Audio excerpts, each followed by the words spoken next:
நமது மீட்பரும் இரட்சகருமாகிய இயேசு கிறிஸ்துவின் கிருபையும் இரக்கமும் உங்கள் அனைவரோடும் இருக்கட்டும். வாசிப்போம். யாக்கோபு 4ஆம் அதிகாரம் வசனம் 7. ஜேம்ஸ் 4:7.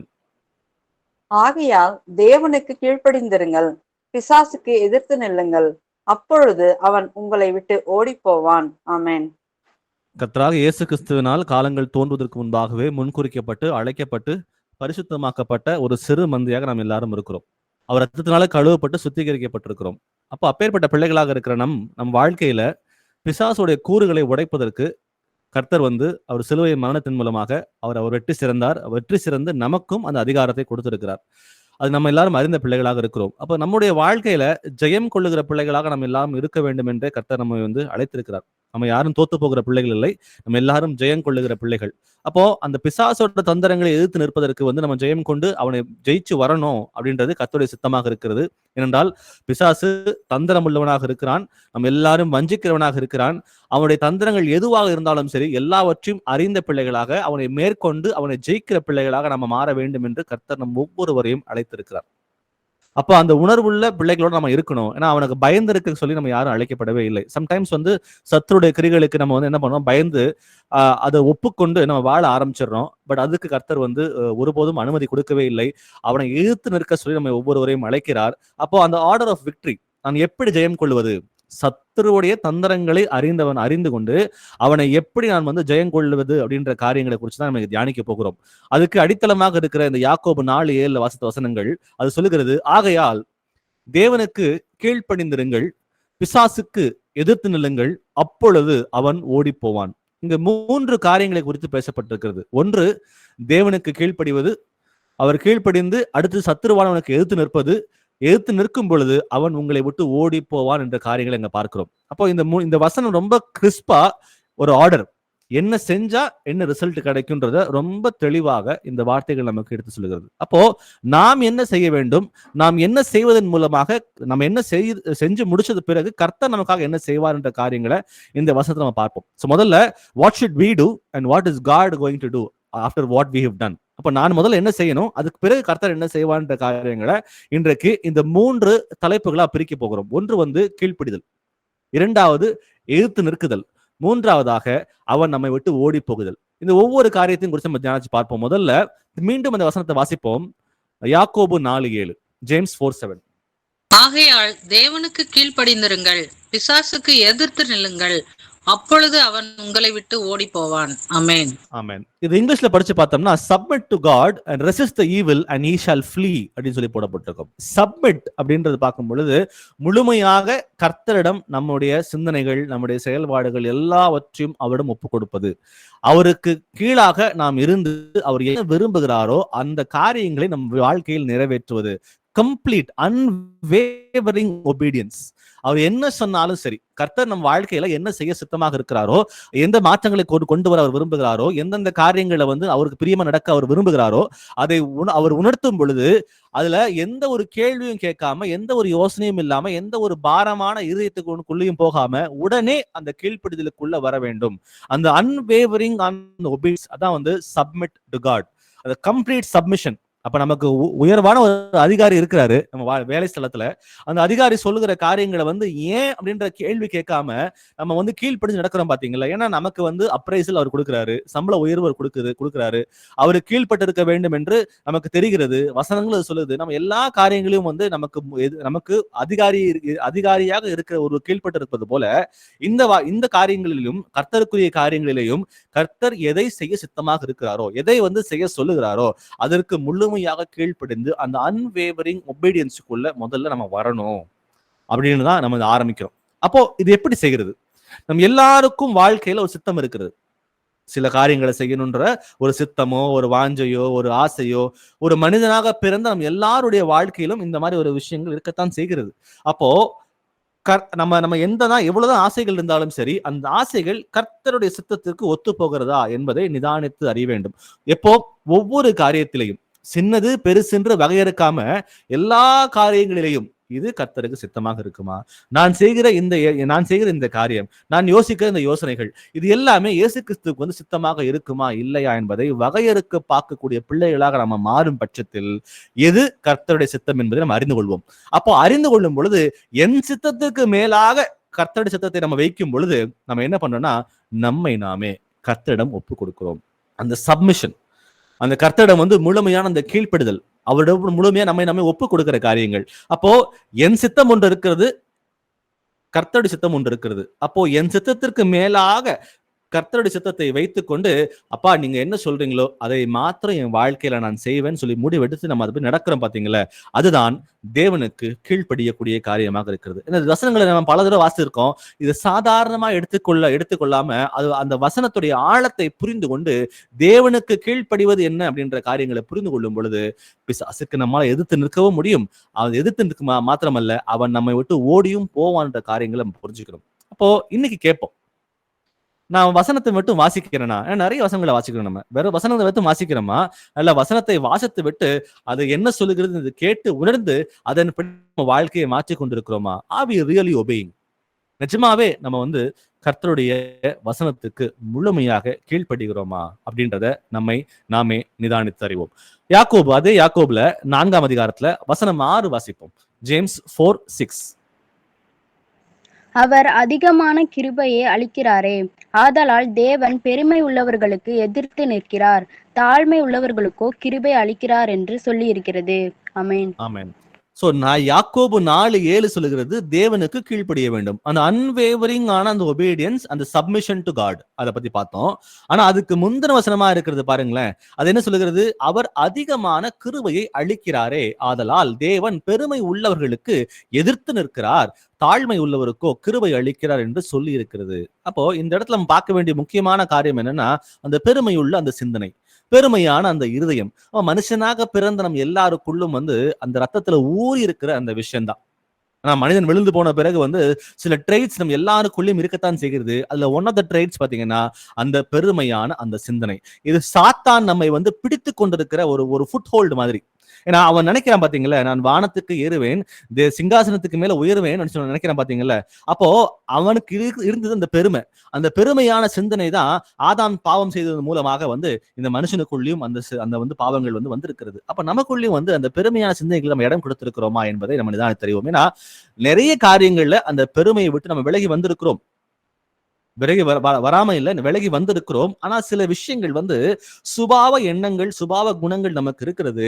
அந்த குணங்களை வந்து அதோட ஒப்புக்கொண்டு இது சரி, இந்த மாதிரி எண்ணங்கள் சரி, இந்த எண்ணங்கள் தான் தவறு அப்படின்னு சொல்லிட்டு நம்ம என்ன பண்ணா செல்ஃப் ஜஸ்டிபிகேஷனுக்குள்ள வருகிறோமா?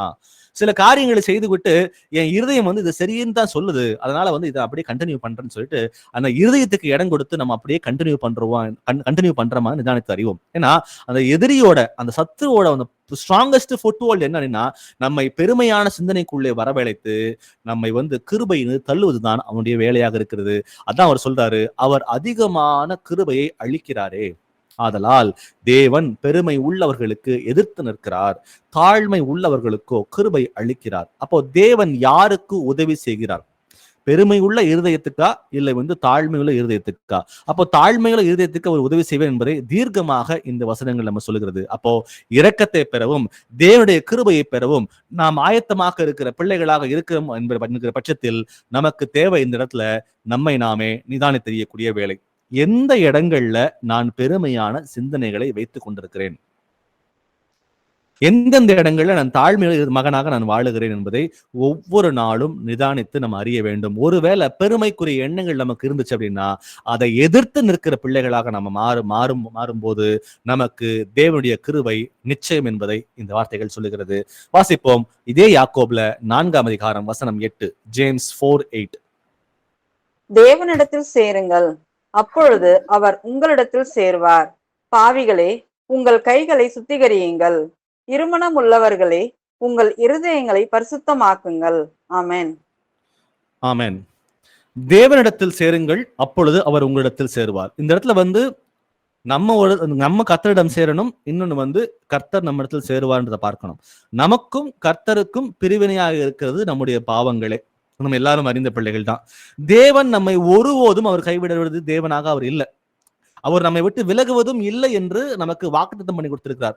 ஆனாலும் கூட கர்த்தர் என்னை விட்டு தூரமாக இருக்கிறார் அப்படின்னு நம்ம நினைக்கும் பொழுது நம்முடைய பாவங்களே அவரை நம்ம விட்டு ரொம்ப தூரமாக்குகிறது. அப்போ மீண்டுமாக அவர் பக்கத்துல வரணும்னு முடிவெடுத்த பிறகு அந்த ஸ்டெப் எடுத்து வைக்க வேண்டியது யாருன்னு பாத்தீங்கன்னா நீங்களும் நானும் மட்டும்தான். அதான் வார்த்தைகள் முதல்ல சொல்லுகிறது, தேவனிடத்தில் சேருங்கள், அப்பொழுது அவர் உங்களிடத்தில் சேருவார். அப்போ தேவனிடத்தில் சேர்றதுனா என்னன்னு பார்க்கும் பொழுது அதே வசனங்கள் நமக்கு விடைகளை கொடுத்திருக்கிறார் ஆண்டவர். உங்கள் கைகளை சுத்திகரியுங்கள், இருமனம் உள்ளவர்களே உங்கள் இருதயங்களை பரிசுத்தமாக்குங்கள் அப்படின்னு பார்க்கிறோம். அப்போ பிசிக்கலா நம்முடைய பாவங்கள் என்னவென்று உணர்ந்து அந்த பாவங்களை வாயார அறிக்கையிட்டு அந்த பாவங்களை விட்டு மனம் திரும்ப வேண்டும் என்று கர்த்தர் அழைக்கிறார் என்று பார்க்கிறோம். சோ கைகளை சுத்திகரியுங்கள், ஸ்டாப் சின்னிங். இதுக்கு மேல நமக்கு பாவம் அப்படின்ற உணர்வு கர்த்தர் கொடுக்கும் பொழுது அந்த பாவங்களை பாராமல் அந்த பாவங்களை விட்டு ஒதுக்கி அந்த பாவங்கள் மனம் திரும்ப வேண்டும் என்று கர்த்தர் நம்ம அழைக்கிறார். அதான் இரு மனம் இல்லாமல் இதையும் செஞ்சுக்கிட்டு பரிசுத்தமா இருக்கிறது நம்மளால ஒருபோதும் வாய்ப்புகளே இல்லை. அப்போ கைகளை சுத்திகரிக்க வேண்டும், தேவனிடத்தில் சேர வேண்டும் என்று முடிவெடுத்த பிறகு நாம் செய்ய வேண்டிய முதல் காரியம் பாவம் என்னதென்று உணர்ந்து அந்த பாவங்களை வாயார அறிக்கையிட்டு மனம் திரும்புவதற்குள்ள வர வேண்டும் என்று கர்த்தர் சொல்லுகிறார். அந்த மனம் திரும்புக்குள்ள வரும் பொழுது மட்டும்தான் நாம் கர்த்தரிடம் சேர முடியும். ஏன்னா கர்த்தர் பரிசுத்தம் உள்ளவராக இருக்கிறார். அசுத்தம் அவர் பக்கத்துல ஒருபோதும் போக முடியாது. நமக்குள்ள இருக்கிற பாவங்களை நமக்கும் அவருக்கும் பிரிவினைகளை உண்டாக்குகிறது. நம்முடைய பாவங்களை நமக்கு அவர் பக்கத்துல போக விடாம தடை செய்து கொண்டிருக்கிறது. அப்ப அந்த பாவங்களை உணர்ந்து பாவங்களை அறிக்கையிடும் பொழுது கர்த்தராகிய இயேசு கிறிஸ்து என் பாவங்களை மன்னிக்கிறார். அந்த மன்னிப்பது மாத்திரம் இல்லாமல் என் பாவங்களை அவர் சுத்திகரிக்கிற தேவனாகவும் அவர் இருக்கிறார். அப்ப இரண்டாவது அவர் சொல்றாரு, உங்கள் இருதயங்களை பரிசுத்தமாக்குங்கள். பரிசுத்தமாக்குறது தான் என்ன பார்க்கும் பொழுதுதான் அந்த ரோமர் 12ஆம் அதிகாரம் வசனம் என்று சொல்கிறது, இந்த உலகத்துக்கு ஒத்த வேஷம் தெரியாமலும் தேவனுடைய நன்மையும் பிரியமும் பரிபூர்ணமான சித்தம் இன்னதென்று பகுத்தறியத்தக்கதாக உங்கள் மனம் புதிதாகிறதுனாலே நீங்கள் மறுரூபமாகுங்கள். அப்போ நீங்களும் நானும் நம்முடைய இருதயங்களை பரிசுத்தப்படுத்திக்கணும் அப்படின்னா நம்ம செய்ய வேண்டிய காரியங்கள் என்ன? நம்முடைய மனம் புதிதாக வேண்டும். சோ மனம் புதிதாகணும்னா மறுரூபமாகணும்னா மனம் புதிதாகணும். மனம் புதிதாகணும் அப்படின்னா நம்ம சில காரியங்களை பகுத்தறிய வேண்டும். எது பகுத்தறியணும்னா வசனங்களை வாசித்து பார்த்து தேவனுடைய நன்மையும் பிரியமும் பரிபூர்ணமான சித்தம் என்னதென்று நம்ம பகுத்தறிய பிள்ளைகளாக நம்ம மாறணும். அது எல்லாவற்றுக்கும் முன்பாக இந்த உலகத்திற்கு ஒத்த வேஷம் தரிக்க கூடாது என்பதை பார்க்கிறோம். அப்போ என் இருதயம் சுத்தமாக வேண்டும், நான் பரிசுத்தமாக வேண்டும் என்றால் முதல்ல நான் செய்ய வேண்டிய காரியம் என் பாவங்களை அறிக்கையிட வேண்டும். அது அறிக்கையிட்ட பிறகு இந்த உலகத்துக்கு ஒத்த வேஷம் தெரியாமல் கர்த்தராகிய இயேசு கிறிஸ்துவுக்கு எது பிரியமாக இருக்கிறதோ, அவர் கண்களுக்கு முன்பாக எது நன்மையாக தோன்றுகிறதோ அந்த காரியங்களை தேடி ஆராய்ந்து கண்டுபிடித்து அந்த காரியங்களை புரிந்து கொண்ட பிள்ளைகளாக நம் வாழ்க்கையில் அவர் சித்தத்தை நிறைவேற்ற பிள்ளைகளாக நம் ஒவ்வொரு நாளும் மாறும் பொழுது நம் மனம் புதிதாகிறது. நம் மனம் புதிதாகிற பட்சத்தில் நம் எல்லாரும் இந்த பூமியில மறுரூபமாகிறது உறுதி. அது மாத்திரமல்ல, இந்த பூமியிலே மறுரூபமாக்கப்பட்ட பிள்ளைகளாக நம்ம வாழ்கிற பட்சத்தில் நமக்கு கண்டிப்பாக நித்திய ஜீவன் உண்டு என்பதை புரிந்து கொண்டு நம்ம இன்னும் கர்த்தருக்கு கீழ்ப்படுகிற பிள்ளைகளாக நம்ம மாறுவோம். நாம அவர் பக்கத்துல வரணும்னு சொல்லிதான் அவர் விரும்புகிறார். நம்ம அவருக்கும் நமக்கும் எந்த ஒரு பிரிவினுமே இல்லாம அவரோட கூட எப்பொழுதும் நம்ம ஒன்றித்து இருக்க வேண்டும் என்றே கர்த்தர் விரும்புகிறார். அப்போ நம்ம அவரை விட்டு நம்ம பிரிக்கக்கூடிய காரியங்கள் எதுவா இருந்தாலும் சரி அதை தேடி ஆராய்ந்து கண்டுபிடித்து அந்த பாவங்களை அறிக்கையிட்டு அவர் அருகிலே செல்ல வேண்டும் கர்த்தர் விரும்புகிறார். வாசிப்போம் ரோமர் 12:1. ரோமன்ஸ் 12:1. அப்படி இருக்க சகோதரரே, நீங்கள் உங்கள் சரீரங்களை பரிசுத்தமும் தேவனுக்கு பிரியமுமான ஜீவ பலியாக ஒப்பு கொடுக்க வேண்டும் என்று தேவனுடைய இரக்கங்களை முன்னிட்டு உங்களை வேண்டிக் கொள்ளுகிறேன். இதுவே நீங்கள் செய்யத்தக்க புத்தியுள்ள ஆராதனை. ஆமென். ஆமென். சோ நீங்கள் உங்கள் சரீரங்களை பரிசுத்தமும் தேவனுக்கு பிரியமுமான ஜீவ பலியாக ஒப்பு கொடுக்க வேண்டும். இது ஒரு மொமெண்டரி ஆக்ட் கிடையாது. ஏதோ ஒரு நாள் ஒரு விஷயம் ஒரு தடவை செய்கிற காரியம் கிடையாது. இது நாடோறும் செய்யக்கூடிய காரியங்களாக இருக்கிறது. நம்ம லைஃப் ஸ்டைல் சேஞ்ச் ஆகணும். நம்ம பழைய மனுஷனாக பழைய சுபாவ எண்ணங்களோட பழைய வாழ்க்கையை வாழ்வதற்கு நம்ம அழைக்கப்படவே இல்லை. நம்ம புதிதாக்கப்பட்ட புதிய மனுஷனை தரித்து கொண்டிருக்கிறோம்.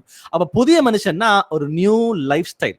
ஒரு எடுத்துக்காட்டுக்கு ஒரு வெயிட் லாஸ் ப்ரோக்ராமுக்குள்ள யாராவது என்ரோல் பண்றீங்க அப்படின்னா பழைய மாதிரியே நம்ம சாப்பிட்டுக்கிட்டு பழைய மாதிரியே எக்ஸசைஸ் பண்ணாம நம்ம இருக்க முடியாது. அப்ப புதிய மனுஷனாக மாறணும் அப்படி வெயிட் குறைக்கணும் அப்படின்னா நம்ம என்ன பண்றோம்? டயட்டுக்குள்ள போகிறோம், சீக்கிரம் முழிக்கிறோம், அப்புறம் தேவையான கரெக்டான டைம்ல சாப்பிடுறோம், சில விஷயங்களை ஒதுக்குறோம். நம்ம லைஃப் ஸ்டைல் நிறைய மாடிஃபிகேஷன்ஸ் வருது, நிறைய காரியங்களை லைஃப்ல மாற்றத்தை கொண்டு வருகிறோம்.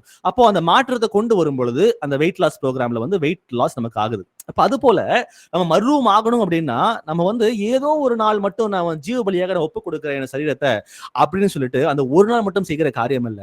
It has to be a lifestyle change. இதெல்லாம் நான் முன்ன செய்யலையோ, இதெல்லாம் கர்த்தருக்கு பிரியமானதாக இருக்கிறதோ, அதை என்னன்னு புரிந்து கொண்டு இந்த புதிய மனுஷனாக தரித்து கொண்டிருக்கிற நாம் வந்து அந்த மாற்றங்களை என் வாழ்க்கையிலே கொண்டு வர வேண்டும். அப்போ நான் எதெல்லாம் பேசுறேன், இவ்வளோ காரியங்களை நான் பேசுகிற மகனாக இருக்கிற நான் அதை செய்கிற பிள்ளையாகவும் நான் மாற வேண்டும். அப்போ நான் டிரான்ஸ்ஃபார்ம் ஆகணும். இந்த உலகத்துல இருந்து நான் வந்து மறுரூபமாக்கணும் அப்படின்னா இந்த உலகத்துக்கு முதல்ல ஒத்த வேஷம் தரிக்க கூடாது. அந்த ஒத்த வேஷம் தரிக்காம இருந்துதான் அந்த புதிய மனுஷனாக மாற்றத்தை கொண்டு வந்து அந்த லைஃப் ஸ்டைல் சேஞ்சை நம்ம கொண்டு வரும் பட்சத்துல கண்டிப்பா நம்ம செய்கிற எல்லா காரியங்களிலையும் கர்த்தராகிய இயேசு கிறிஸ்துவை திருப்திப்படுத்தக்கூடிய பிள்ளைகளாக நம்மால வாழ முடியும். நீதிமொழிகள் 3ஆம் அதிகாரம் வசனம் 5 முதல் 6 வரை வாசிக்கும். Proverbs 3:5-6. உன் சுய புத்தியின் மேல் சாயாமல் உன் முழு இருதயத்தோடு கர்த்தரில் நம்பிக்கையாயிருந்து உன் வழிகள் எல்லாம் அவரை நினைத்துக்கொள். அப்பொழுது அவர் உன் பாதைகளை செவ்வைப்படுத்துவார். ஆமென். ஆமென். சோ நம்மை நாமே ஒப்பு கொடுக்கிறது அப்படின்றது வெறும் வாயில மட்டும் சொல்ற காரியம் இல்ல. நம்முடைய ஃபீலிங்ஸ், எமோஷன்ஸ் இருக்கு பாத்தீங்களா, சம்டைம்ஸ் வந்து தேவனுக்கு கீழ்ப்படிய விடாம அது தடை செய்யும். இல்ல இது நீ தான் செய்யணும், இது உன்னால மட்டும்தான் முடியும், இது உன் தலையில வந்து விழுந்திருக்கு, நீ செய்யலாம் வேற யாரும் செய்ய முடியாதுன்னு சொல்லிட்டு தன்னை மாத்திரம் சார்ந்து அந்த எமோஷன்ஸுக்கு இடம் கொடுத்து நம்ம என்ன பண்றோம்னா நம்ம செய்கிற காரியங்களை வந்து அந்த சுய புத்தியின் மேல் சார்ந்து நம்ம செய்ய ஆரம்பிச்சிடறோம். ஆனா வசனம் சொல்லுகிறது, உன் சுய புத்தியின் மேல் சாயாமல் உன் முழு இருதயத்தோடும் கர்த்தரில் நம்பிக்கையா இருந்து. அப்ப அந்த சப்மிஷன் டு காட், அவரிடம் வந்து போய் நின்னு ஆண்டவரே எனக்கு உதவி செய்யுங்கன்னு போய் நிற்கும் பொழுது அவரை முதல்ல நம்ம செய்ய வேண்டியது முழுமையா நம்பணும். ஏன்னா அவர் நம்பிக்கைக்குரிய தேவனாக இருக்கிறார். அப்போ சொன்னா அவர் செய்து முடிப்பதற்கு அவர் வல்லவராக இருக்கிறார்ன்ற அந்த உணர்வு நமக்குள்ள முதல்ல வரணும். அது வந்தா மட்டும்தான் உன் முழு இருதயத்தோடு கர்த்தரில் நம்பிக்கையாக நம்மால் இருக்க முடியும். அப்போ கர்த்தரில் முழுமை இருந்துட்டு நம்பிக்கையாக இருக்கிற பட்சத்தில் நமக்கு கிடைக்க போறது என்ன? உன் பாதைகள் எல்லாவற்றையும் அவர் செவ்வைப்படுத்துவார். அப்போ சில கண்டிஷன்ஸ் இருக்கு. அப்போ சுய புத்தியின் மேல் சார வேண்டாம்.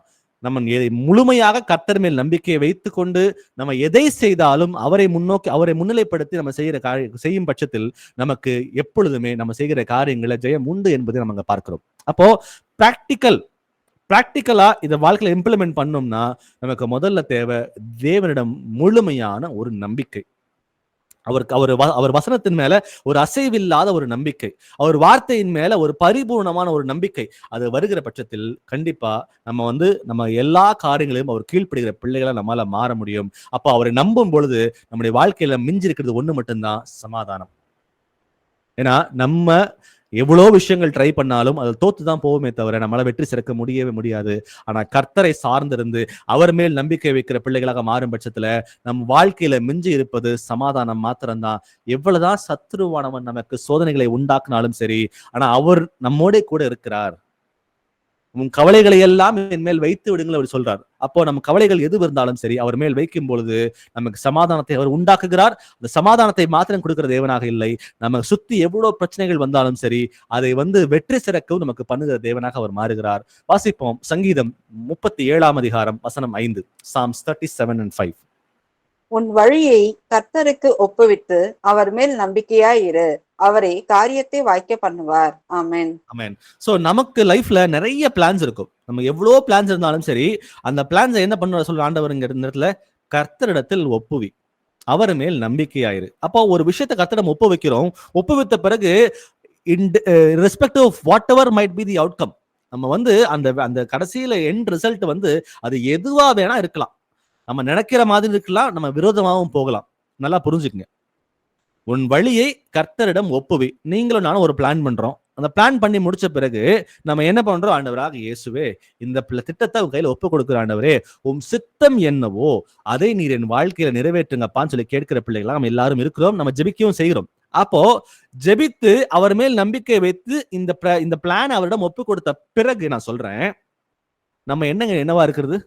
நம்ம என்ன டிசைர்ட் ரிசல்ட் எதிர்பார்க்கிறோமோ, நம்ம இருதயத்துல நம்ம என்ன ஒரு ரிசல்ட் எதிர்பார்க்கிறோமோ அந்த ரிசல்ட் வர வரைக்கும் நம்ம என்ன பண்றோம்? காத்துக்கிட்டே இருக்கிறோம். ஆனா ஆண்டவர் சொல்ற இடத்துல அவர் மேல் நம்பிக்கையாயிரு. அவர் மேல் நம்பிக்கை வைக்கும் பொழுது நமக்கு எது சரி அப்படின்ற முடிவை அவர் நமக்கு எடுப்பார். நம்ம எடுக்க தேவையில்லை. நம்ம முடிவு எடுத்துட்டு ஜெபம் பண்றதுனால எந்த ஒரு பிரயோஜனமே இல்லை. முடிவு எடுக்கிறதுக்கு முன்பாக இதெல்லாம் இருக்கு ஆண்டவரே, நீங்க சித்தம் என்னவோ அதை எனக்கு சொல்லிக் கொடுங்க, அதை நான் நடப்பிக்கிறேன்னு சொல்லி ஒப்பு கொடுக்கும் பட்சத்துல நம்ம அவர் மேல் நம்பிக்கையா இருக்கும் போது அவர் சொல்றார், அவரே காரியத்தை வாக்கிய பண்ணுவார். அது எந்த காரியம்? எனக்கு பிரியமான காரியமா? அப்படி கிடையாது. அவருக்கு எது நம் வாழ்க்கையில எது சரியா இருக்குன்னு சொல்லி அவர் விரும்புகிறாரோ அந்த காரியத்தை கர்த்தர் நமக்கு என்ன பண்றார்? அவர் வாக்கிய பண்ணுவார்ன்றத பார்க்கிறோம். அப்போ இந்த இடத்துல கர்த்தர் மீது முழுமையான ஒரு நம்பிக்கை வைத்து நம் தேவைகள் என்ன இருக்கிறதோ அவரிடம் ஒப்பு கொடுத்து அவரை சார்ந்து இருக்கும் பொழுது நமக்கு என்ன நம் வாழ்க்கையில என்ன தேவைன்னு சொல்லி விரும்புகிறாரோ அந்த காரியத்தை அவர் என்ன பண்றாருன்னா நடப்பிக்கிற தேவனாக இருக்கிறார். மத்தேயு 16 அதிகாரம் வசனம் 24 வாசிக்கலாம். Matthew 16:24.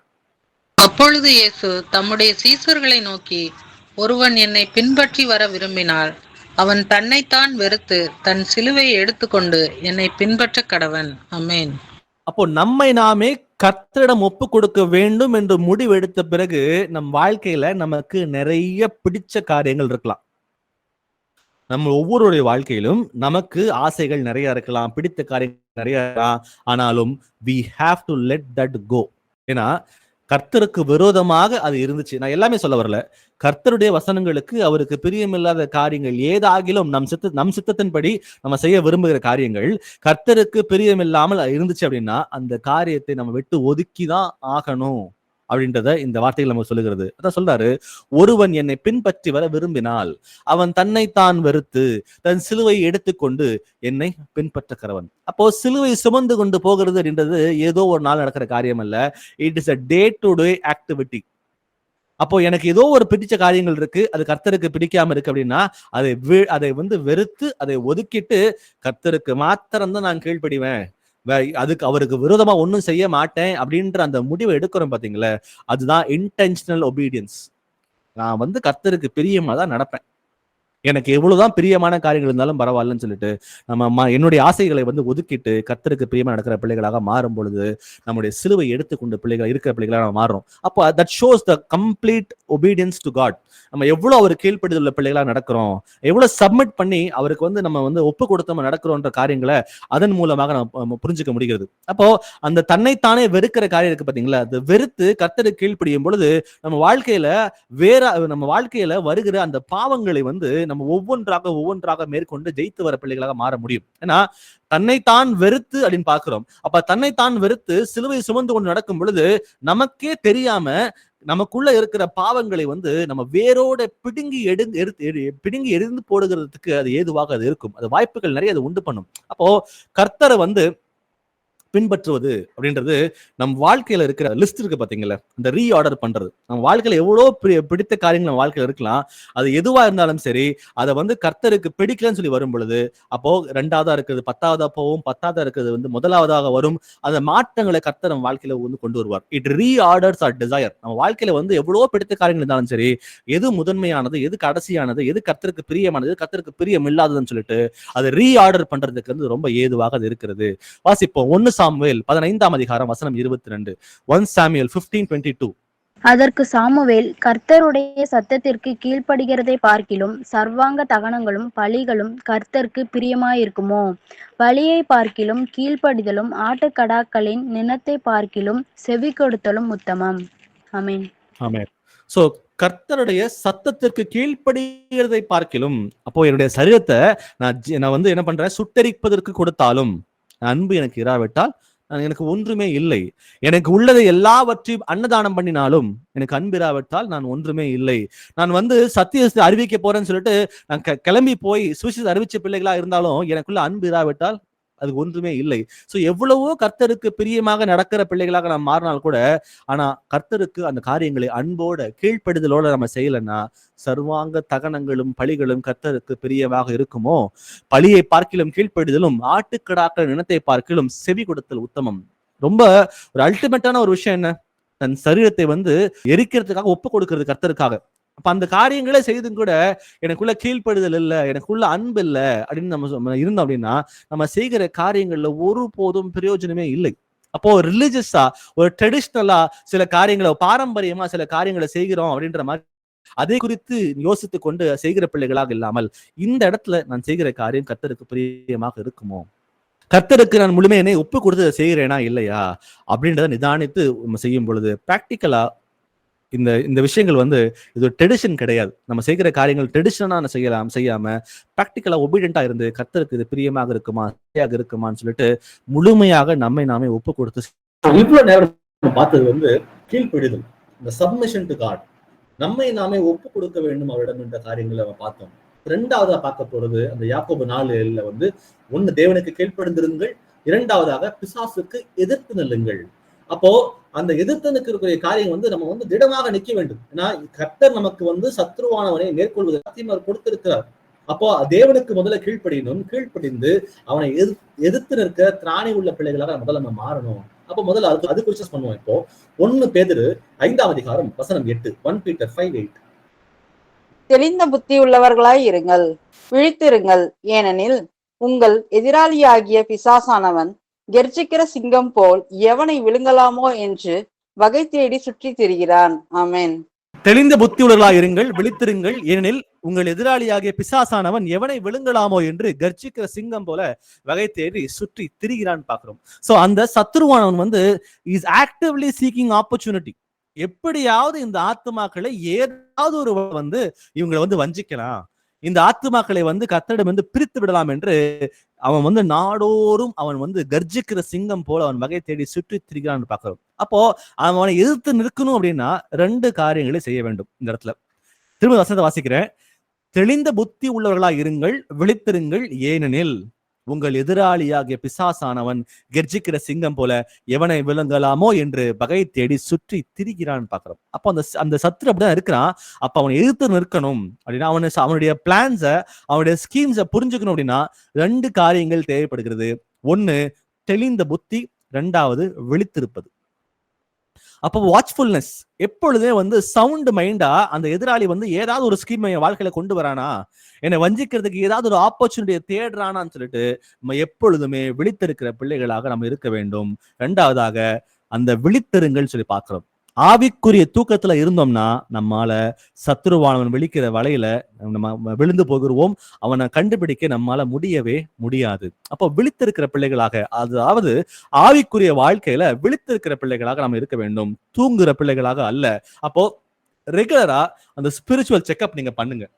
ஆவிக்குரிய முறையில் நான் சரியா இருக்கிறேனா, இன்னைக்கு காலையில முடிச்சு ராத்திரி தூங்குற வரைக்கும் நான் செய்த எல்லா காரியங்களிலையும் வந்து கர்த்தருக்கு பிரியமானதாக நடந்து கொண்டேனா, இது வந்து நம்ம வந்து இல்ல மாம்சத்துக்கு இடம் கொடுத்து நடந்தேன் என்பதை நிதானித்து பார்ப்போம். ஆனா அந்த கிளியர் ஹெட், அந்த கிளியரான அந்த மைண்டு, அந்த வாட்ச்ஃபுல்னஸ் இருந்துச்சு அப்படின்னா பிசாசானுடைய தந்திரங்களை நம்மால மேற்கொள்ள முடியும், அதை புரிந்து கொள்ளவும் முடியும். வாசிப்போம் அதே அதிகாரத்துல 9ஆம் வசனம், 1 பேதுரு 5:9 1 Peter 5:9.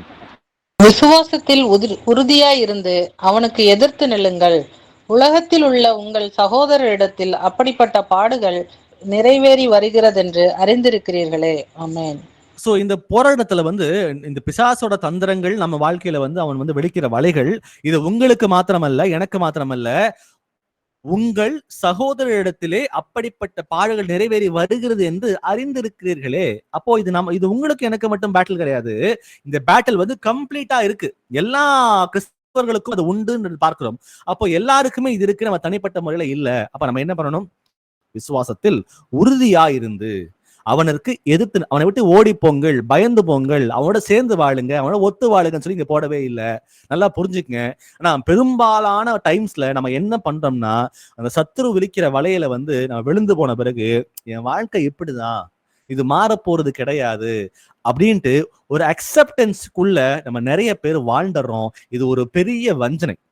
நான் மீண்டும் சொல்றேன் இந்த காரியத்தை, சத்துரு நமக்கு விரிக்கிற வலைகளை வந்து நம்ம புரிந்து கொள்ளாமலோ புரிந்து கொண்டோ அந்த வாழ்க்கையை அடாப்ட் பண்ணிட்டு அந்த வாழ்க்கையில நம்ம என்ன பண்றோம்னா அந்த சத்துருவோட சேர்ந்து அவனோட வஞ்சனைகளை சேர்ந்து நம்ம வாழ ஆரம்பிச்சிடுறோம். இது கர்த்தருக்கு பிரியமானது ஒருபோதும் அல்ல. அவன் கூட சேர்ந்து வாழவோ ஒத்து வாழவோ கர்த்தர் நம்மை அழைக்கவே இல்லை. நமக்கு அவர் சொல்லிக் கொடுத்தது என்னன்னா, அவனுக்கு எதிர்த்து நில்லுங்கள், விசுவாசத்தில் உறுதியாய் இருங்கள், அவனை விட்டு தப்பி போங்கன்னு சொல்லவே இல்லை, அவனை எதிர்த்து நில்லுங்கன்னு சொல்லி ஆண்டவர் நம்ம சொல்லுகிறார். அப்போ மற்றவங்களால மேற்கொண்டு ஜெயிக்க முடிஞ்சது அப்படின்னா உங்களாலையும் என்னாலையும் கண்டிப்பா ஜெயித்து நிற்க முடியும். வாசிப்போம் எபேசியர்ல 6ஆம் அதிகாரம் வசனம் 11, எபிசியன்ஸ் 6:11. நீங்கள் பிசாசின் தந்திரங்களோடு எதிர்த்து நிற்க திராணி உள்ளவர்களாகும்படி தேவனுடைய சர்வாயுத வர்க்கத்தையும் தரித்து கொள்ளுங்கள். ஆமென். ஆமென். பிசாசின் தந்திரங்களோடு அப்படின்னு சொல்லி பாக்குறோம் இதுல. அப்போ அவன் ஒரு தந்திரவாதி தான். அவன் என்ன பண்றான், எவ்வளவோ வழிகளை வைத்திருக்கிறான். நம்மளை ஏமாத்துறதுக்கு எவ்வளவோ வழிகளை அவன் வைத்திருக்கிறான். அவன் ரொம்ப கன்னிங்கா இருக்கிறான்ற விஷயத்த முதல்ல அவன் புரிஞ்சுக்கணும்.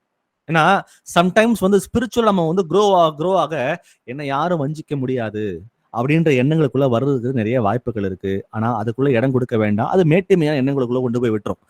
தாழ்மை உள்ள பிள்ளைகள், அதான் ஆரம்பத்துல பார்த்தோம்ல, பெருமை உள்ளவர்களை தேவன் எதிர்த்து நிற்கிறார், தாழ்மை உள்ளவருக்கோ கிருபை அளிக்கிறார். அப்போ தாழ்மையுள்ள இருதயத்தோட ஒவ்வொரு நாளும் நம்ம சத்துரு என்ன ஏதாவது ஒரு காரியத்துல வஞ்சிச்சிருக்கிறானா இல்லையா அப்படின்ற நிதானித்து அறிய வேண்டிய கடமை நம்ம ஒவ்வொருவருக்கும் இருக்கிறது. அந்த நிதானித்து அறியும் பொழுது நம்ம தேவனுக்கு உகந்த காரியங்கள் நம்மளால நடப்பிக்க முடியுது. அடுத்த வசனம் சொல்றது போல உங்களுடைய சர்வாயுத வர்க்கத்தை தரித்து கொள்ளுங்கள். அது என்ன சர்வாயுத வர்க்கம்னு பார்க்கும் பொழுதுதான் விசுவாசம் என்னும் கேடகம், நீதி என்னும் மார்க்கவசம், சமாதானத்தின் சுவிசேஷத்துக்குரிய ஆயத்தம் என்னும் பாதரட்சை, பொல்லாங்க நெய்யும் அக்னி ஆஸ்திரங்களை எல்லாம் அவித்து போடத்தக்கதாக விசுவாசம் என்னும் கேடகம், ரட்சணம் என்னும் தலைசீரா, தேவசனமாகிய ஆவியின் பட்டயம். அப்ப இந்த சொல்லப்பட்ட இந்த சர்வாயுத வர்க்கத்தை, இந்த டூல்ஸை நம்ம பயன்படுத்துற பிள்ளைகளாக நம்ம மாறணும். அதை குறித்து பைபிள் ஸ்டடி நம்ம நிறைய கேட்டிருக்கோம். அப்போ விசுவாசத்துக்கு எப்படி வளர்றது, நீதிக்குரிய காரியங்கள் எப்படி நடப்பிக்கிறது, அப்போ சுவிசேஷம் எப்படி அறிவிக்கிறது, விசுவாசத்துல எப்படி வளருது. இப்ப பாத்தீங்கன்னா இந்த காரியங்கள் எல்லாம் ஒவ்வொரு நாளும் நம்ம நிதானித்து பார்க்கும் பொழுது அந்த ஆர்மரை அணிந்து கொள்ள பிள்ளைகளை நம்மளால மாற முடியும். அப்போ இது ஸ்டடி டிசிப்ளின், ஒவ்வொரு நாளும் ஒழுக்கத்தோட செய்யக்கூடிய காரியங்களாக இருக்கிறது. ஏன்னா ஏதோ ஒரு நாள் செய்யற காரியம் அல்ல. வாசிப்போம் அதே எபேசியர்ல 6:13, எபிசியன்ஸ் 6:13. ஆகையால் தீங்கு நாளிலே அவைகளை நீங்கள் எதிர்க்கவும் சகலத்தையும் செய்து முடித்தவர்களாய் நிற்கவும் திராணி உள்ளவர்கள் ஆகும்படிக்கு தேவனுடைய சர்வாயுத வர்க்கத்தையும் எடுத்துக்கொள்ளுங்கள். ஆமென். இங்க பாருங்க, அந்த தீங்கு நாளிலே நம்ம எல்லாருக்கும் அந்த மாதிரி ஒரு சிச்சுவேஷன் வரும், வராம இருக்க வாய்ப்பே இல்லைன்றத நம்ம ஆரம்பத்துல இருந்து பார்த்து வந்துட்டே இருக்கோம். அப்போ அப்பேற்பட்ட ஒரு காரியங்கள், ஒரு டெம்டேஷன், ஒரு சத்ரு ஏதோ ஒரு வலைய விரிக்கிறான்னா அந்த தீங்கு நாளிலே அவன் உண்டாக்குகிற அந்த காரியங்களை எதிர்த்து நிற்பதற்கு என்ன பண்ணுமா, நீங்கள் எதிர்க்கவும் சகலத்தையும் செய்து முடித்தவர்களாய் நிற்கவும் அப்படின்னு பாக்குறோம் இந்த இடத்துல. அப்போ ஆக்டிவா நம்ம ரெசிஸ்ட் பண்ணிட்டே இருக்கணும். ஏதாவது ஒரு ஸ்கீம் கொண்டு வரான் சத்துரு, ஏதாவது ஒரு திட்டத்தை கொண்டு நம்ம வஞ்சிக்க பாக்குறான்னா நம்ம என்ன பண்ணணுமா, ரொம்ப தெளிந்த புத்தியோட விழித்திருக்கிற பிள்ளைகளாக, அவனை எதிர்த்து நிற்கிற பிள்ளைகளாக ஒவ்வொரு நாளும் நாம் இருக்கணும்னு சொல்லிட்டு நம்ம பார்க்கணும் இந்த இடத்துல. அப்போ அந்த ஸ்டாண்டிங் இஸ் பாசிபிள். அவனை எதிர்த்து நிற்கிறதுக்கு நம்மால எப்ப முடியும் அப்படின்னா, கர்த்தராக இயேசு கிறிஸ்துவை சார்ந்திருக்கிற பிள்ளைகளாக, உன் சுய புத்தியின் மேல் சாராமல் கர்த்தர் மீது முழு இருதயத்தோட கர்த்தர் மீது நம்பிக்கையா இருந்து நம்ம இருக்கிற பட்சத்தில் கண்டிப்பா அவனை எதிர்த்து நிற்க முடியும். அவன் எதிர்த்து நிற்கும் பொழுது நம்ம அவனை ஜெயிக்கிற பிள்ளைகளாக நம்மால மாற முடியுன்ற பாக்குறோம். இப்போ சில பேருக்கு என்ன நடக்குதுன்னா, இந்த தீங்கு நாட்கள் மேபி ஒரு சிறிய காலகட்டமாக இருக்கலாம். மேபி ஒரு நாளோ, ஒரு வாரமோ, ஒரு மாசமோ, 6 மாசமோ இருக்கலாம். சில பேருக்கு 6 மாசமோ, 1 வருஷமோ, 2 வருஷமோ, அது ப்ரொலாங்கும் ஆகலாம்.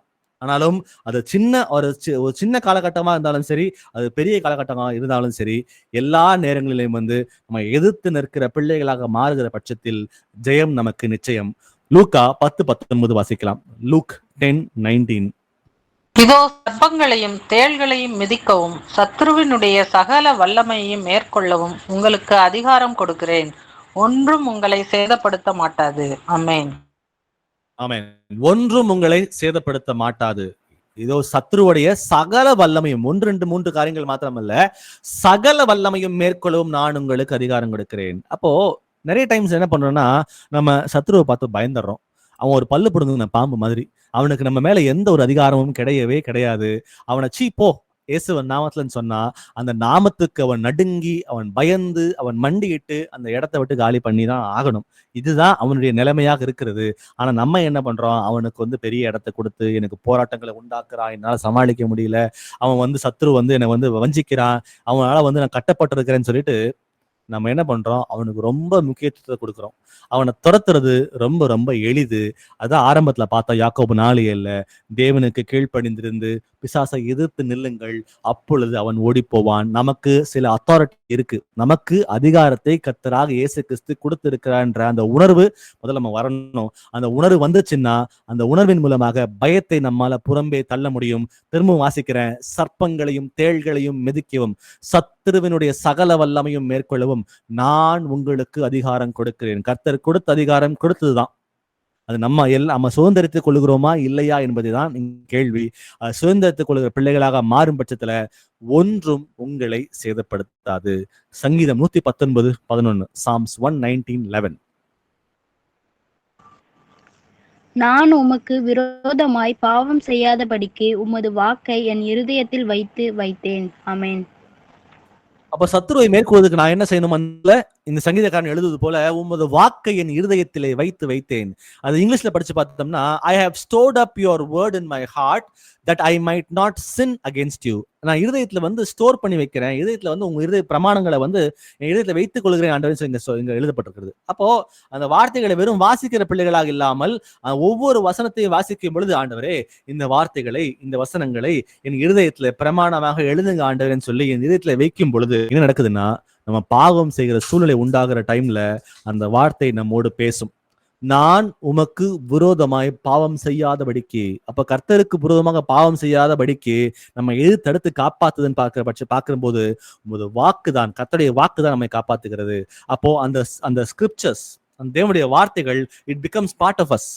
நம்ம ரத்தத்துல ஊறுகிற காரியமாக அது மாற வேண்டும். அது மாறும் பொழுது அதுவே நம்ம தற்காத்து கொள்கிறதாக அது வசனங்கள் நமக்கு உதவி செய்கிறது.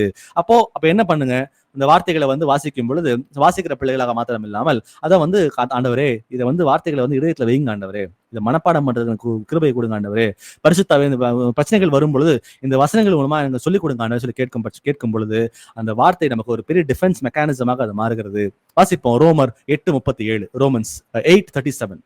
இவை எல்லாவற்றிலேயும் நாம் நம்மில் அன்பு கூறுகிறவராலே முற்றும் ஜெயம் கொள்ளுகிறவர்களாய் இருக்கிறோமே. ஆமென்.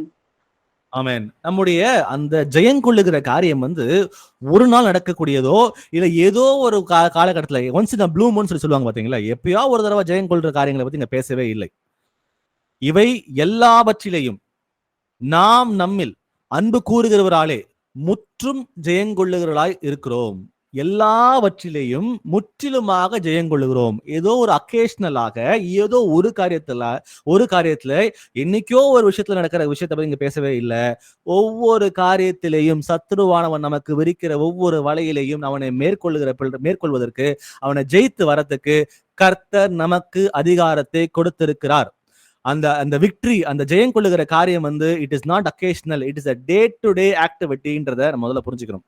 It is possible. இந்த ஜெயம் கொள்ளுகிற காரியம் யாரால் கூடும்னா கர்த்தராகிய இயேசு கிறிஸ்துவினால் மாத்திரமே அது கூடும். அது மாத்திரமல்ல, அவருடைய நாமத்தின் வல்லமையினால் மாத்திரம் அது கூடும் என்றத அதை உணர்வோடு இருக்கும் பொழுது சத்துரு விரிக்கிற வலையில நம்மால வெற்றி சிறக்க முடியும். அப்போ இந்த சத்தியம், இப்ப வாசிச்ச பாத்தீங்கன்னா வசனங்கள், இது சத்தியம் உள்ள ஒரு வார்த்தை. இந்த வார்த்தை என் இதயத்துல இருக்கும் பொழுது, இந்த வார்த்தையை நான் முழுமையாக விசுவாசிக்கும் பொழுது கண்டிப்பா சத்துரு விழிக்கிற வலைகளை நம்ம புரிந்து கொண்டு அவனை எதிர்த்து நிற்கிற பிள்ளைகளா மாற முடியும். மாறுகிறது மாத்திரமல்ல, அவனை ஜெயங்கொள்ளும் நம்மால முடியுன்றதை பார்க்கிறோம். மூன்றாவதா பார்க்க போற தலைப்பு, முதல்ல பார்த்தது சப்மிட் டு காட், தேவனை கீழ்ப்படிந்திருங்கள். இரண்டாவது, பிசாசை எதிர்த்து நில்லுங்கள். மூன்றாவதாக, அவன் நம்மை விட்டு ஓடி போவான். அப்போ அந்த கீழ்ப்படிதலும் அதை எதிர்த்து நிற்குதலும் இருக்கும் பொழுது நமக்கு ஜெயம் உண்டு. திரும்பவும் சொல்றேன், கர்த்தருக்கு கீழ்ப்படியும் பொழுது, பிசாசை எதிர்த்து நிற்கும் பொழுது நம்முடைய வாழ்க்கையில உண்மையாகவே விடுதலை உண்டு என்பதை இந்த வசனங்கள் நமக்கு உறுதியாக தெளிவுபடுத்துகிறது. வாசிப்போம் 1 கொரிந்தியர்ல 10ஆம் அதிகாரம் வசனம் 13. 1 Corinthians 10:13. மனுஷருக்கு நேரிடுகிற சோதனையே அல்லாமல் வேறே சோதனை உங்களுக்கு நேரிடவில்லை. தேவன் உண்மையுள்ளவராய் இருக்கிறார். உங்கள் திராணிக்கு மேலாக நீங்கள் சோதிக்கப்படுகிறதற்கு அவர் இடம் கொடாமல் சோதனையை தாங்கத்தக்கதாக சோதனையோடே கூட அதற்கு தப்பிக்கொள்ளும்படியான போக்கையும் உண்டாக்குவார். ஆமென். அப்போ இந்த டெம்டேஷன், இந்த சோதனைகள் நீங்க மட்டும் இல்ல, நான் மட்டும் இல்ல, இந்த மனுஷருக்கு நேரிடுகிற சோதனையே அல்லாமல் வேறே சோதனை உங்களுக்கு நேரிடவில்லை. So you are not alone. நீங்க தனியா இல்ல, நீங்க எல்லாருமே ஜனங்கள், மனுஷனாக பிறந்த எல்லார் வாழ்க்கையிலும் இந்த சோதனைகள் உண்டு. ஆனா இதுல பெஸ்ட் பார்ட் என்னன்னு பார்க்கும் பொழுது, தேவன் உண்மை உள்ளவராக இருக்கிறார். அவர் உங்கள் திராணிக்கு மேலாக உங்களை அவர் சோதிப்பது இல்லைன்னு பார்க்கிறோம். தேவன் உண்மை உள்ளவராக இருக்கிறார். உங்கள் திராணிக்கு மேலாக அவர் உங்களை சோதிப்பதற்கு அவர் இடம் கொடாமல் பார்க்கிறோம். அப்போ அவர் ஒரு லிமிட் வச்சிருக்கிறார். நம்ம எல்லாருக்கும் வாழ்க்கையில சோதனைகள் உண்டு. இப்ப இன்னைக்கு கரண்டா இந்த சிச்சுவேஷன்ல இப்ப இருக்கிற இந்த நிமிஷத்துல உங்களுக்கு ஒரு சோதனை இருக்கலாம். அந்த சோதனை கர்த்தர் உங்க வாழ்க்கையில அனுமதிச்சிருக்கலாம். அனுமதிச்சா கூட அந்த சோதனை தாங்குகிறதுக்கு உங்கள் எல்லாருக்கும், என்னன்னு சேர்த்து சொல்றேன், நம்ம எல்லாருக்கும் கர்த்தர் ஒரு பலத்தை கொடுத்திருக்கிறார். ஆனா பலத்தை மாத்திரம் கொடுக்கல, அவர் அடுத்தது சொல்றாரு, சோதனையை தாங்கத்தக்கதாக சோதனையோட கூட அதற்கு தப்பிக்கொள்ளும்படியான போக்கையும் அவரே உண்டாக்குகிறார். அப்போ ஒரு எஸ்கேப் ரூட், அந்த வழியை சோதனைகள் எவ்வளவு வந்தாலும் சரி அதை தப்பித்துக் கொள்வதற்கு அவரே நமக்கு ஒரு வழியும் அவர் வாய்க்க பண்ணுகிறார். இப்ப நம்ம பண்ண வேண்டியது என்னன்னு பார்க்கும் பொழுது, டெம்டேஷன் வருகிறது. அந்த டெம்டேஷன்ல அந்த சோதனைகள் வரும் பொழுது சோர்ந்து போகிற பிள்ளைகளாக இல்லாமல், இந்த சோதனையின் மூலமாக கர்த்தர் எனக்கு என்ன கற்பிக்க விரும்புகிறார், அவர் நமக்கு என்ன ஒரு கைடன்ஸ் கொடுக்கிறார், இந்த சோதனை மூலமாக எனக்கு என்ன உதவி செய்கிறார் சொல்லிட்டு நம்ம அதை தேடிக்கொண்டிருக்கிற பிள்ளைகளாக இருக்கும் பொழுது கண்டிப்பாக நம்மால தப்பித்து வருவதற்கு வாய்ப்பாக இருக்கும். ஆனா அதை பத்தி யோசிக்காம எனக்கு சோதனை இருக்குன்னு சொல்லிட்டு அந்த சோதனையே பெருசாக நம்ம எண்ணும் பொழுது நம்ம அதிலேயே மூழ்கி போயிடுவோம். கர்த்தர் நமக்கு சொல்லி கொடுக்கிற காரியங்களுக்குள்ள நம்ம போகாம, அந்த உணர்வு இல்லாம நம்ம அதிலேயே வாழ்ந்து கொண்டிருக்கிற பிள்ளைகளாக மாறுவதற்கு நிறைய வாய்ப்புகள் இருக்கு. அப்ப யோசிச்சு பாருங்க, எனக்கு உங்களுக்கு சோதனை இருக்கு, ஆனா அந்த சோதனையில நம்ம எப்படி அதை கையாளுகிறோம், கர்த்தர் எனக்கு உதவி செய்கிறாரா இல்லையான்ற அந்த எண்ணங்களோட அந்த சோதனையை நம்ம ஹேண்டில் பண்ண ஆரம்பிச்சிட்டோம்னா ஜெயிப்பது உறுதி. வாசிப்போம் கலாத்தியர் 5ஆம் அதிகாரம் வசனம் 16. கலேஷியன்ஸ் 5:16. பின்னும் நான் சொல்லுகிறது என்னவென்றால், ஆவிக்கேற்றபடி நடந்து கொள்ளுங்கள், அப்பொழுது மாமிச இச்சையை நிறைவேற்றாதிருப்பீர்கள். ஆமென். ஆமென். சோ ஃப்ளஷ் வெர்சஸ் ஸ்பிரிட், ஆவியும் மாம்சமும் ஒவ்வொரு நாளும் போராடி கொண்டே இருக்கிறது.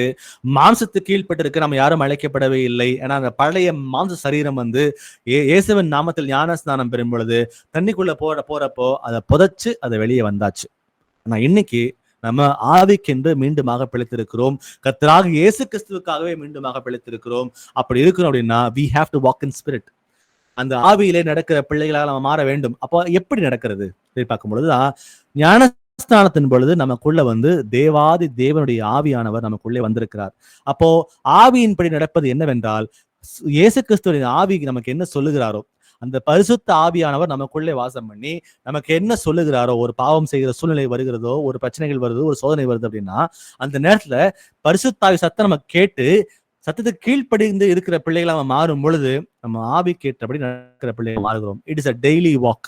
தினந்தோறும் இந்த விஷயத்த கேட்டு ஒவ்வொரு நாளும் பெற்றுக்கொண்டு ஒவ்வொரு காரியத்திலும் இது நடப்பிக்கும் போது மாத்திரம்தான் நம்ம ஆவிக்கேற்ற பிள்ளைகளாக மாறுகிறோம். அப்போ ஆன்கோயிங் ஆக்டிவிட்டி, ஒவ்வொரு நாளும் இதை செய்யும் பொழுது, தினந்தோறும் இது செய்யும் பொழுது it becomes part of our life. அப்போ it become part of our life என்ன அதுன்னா, we have a transformed life. திரும்பவும் சொல்றேன், ஆவிக்கேற்றபடி பரிசுத்தாவிய சத்தத்தை கேட்கிற பிள்ளைகளாக மாறுகிற பட்சத்தில் ஒவ்வொரு நாளும் அதை நடப்பிக்கும் பொழுது நம்முடைய வாழ்க்கை ஒரு மறுரூபமாக்கப்பட்ட வாழ்க்கையாக கண்டிப்பாக அது மாறும். மாறாம இருக்கிறதுக்கு வாய்ப்புகளே இல்லை. எபிரேயர் 4ஆம் அதிகாரம் வசனம் 16. ஹீப்ரூஸ் 4:16. ஆதலால் நாம் இரக்கத்தை பெறவும் ஏற்ற சமயத்தில் சகாயம் செய்யும் கிருபையை அடையவும் தைரியமாய் கிருபாசன தந்தையிலே சேர கடவோம். ஆமென். ஆமென். நமக்கு எப்போ இரக்கம் தேவைப்படுகிறது? நமக்கு எப்போ உதவி தேவையோ அப்பதான் இரக்கம் தேவைப்படுகிறது. நம்ம எப்போ பாவம் செஞ்சிருக்கிறோம் அப்பதான் இரக்கம் தேவைப்படுகிறது. when we are the weakest point of our life, ரொம்ப பலவீனம் உள்ள ஒரு நேரத்துல தான் கர்த்தருடைய கிருபையும் இரக்கமும் சமாதானம் எனக்கு தேவைப்படுகிறது. அதான் வசனம் சொல்லுது இந்த இடத்துல, நாம் இரக்கத்தை பெறவும் at the weakest moment, ஏற்ற சமயத்தில் சகாயம் செய்யும் கிருபையை அடையவும். அப்போ எனக்கு ஒரு உதவி தேவைப்படுகிறது அப்படின்ட்டு அந்த சமயத்துல அந்த அடைவதற்கு நான் என்ன பண்ணணுமா, தைரியமாய் அவர் கிருபாசன தண்டையிலே சேருவோம். அப்ப பாவம் செய்து சோர்ந்து போய் இது பாவம் என்ற உணர்வு எனக்குள்ள என்னைக்கு வருகிறதோ அப்ப நான் என்ன பண்ணுவான், அந்த இரக்கத்தை பெற, அந்த வீக்கஸ்ட் மொமெண்ட், அந்த பலவீனம் உள்ள அந்த நேரத்துல கர்த்தர் என்ன சொல்லுகிறார், ஏற்ற சமயத்தில் சகாயம் செய்யும் கிருபையை நீ அடைவதற்காக அவருடைய கிருபாசன கண்டையிலே தைரியமாக நம்ம சேர வேண்டும். தேவன் ஒருபோதும் நம்ம வெட்கப்படுத்துற தேவனே அல்ல. நம்ம எவ்வளோ பெரிய பாவியாக இருந்தாலும் சரி, அந்த பாவத்தை உணர்ந்து கர்த்தரிடம் நம்ம சென்று அவர் பாவத்தை அறிக்கையிடும் பொழுது தேவன் நம்மை ஒருபோதும் குற்றப்படுத்துகிறதும் அல்ல, நம்மை அவமானப்படுத்துகிறதும் அல்ல. நம் பாவங்களை ஏனென்று கேள்வி கூட கேட்காம அதை மன்னிப்பதற்கு தயை பெருத்த தேவனாக அவர் இருக்கிறார். அப்ப நான் என்ன பண்ணணும் இந்த இடத்துல? அந்த வீக்கஸ்ட் மொமெண்ட், பாவி என்ற உணர்வு எனக்கு வந்த பிறகு அந்த வீக்கஸ்ட் மொமெண்ட்ல வந்து எனக்கு தேவை உதவி. அந்த உதவி பெறுவதற்கு தேவனிடம் வந்து தைரியமாக போவதற்கு அந்த ஆக்சஸ கர்த்தர் நமக்கு கொடுத்திருக்கார். அப்போ ஜெபம் பண்ணுங்க.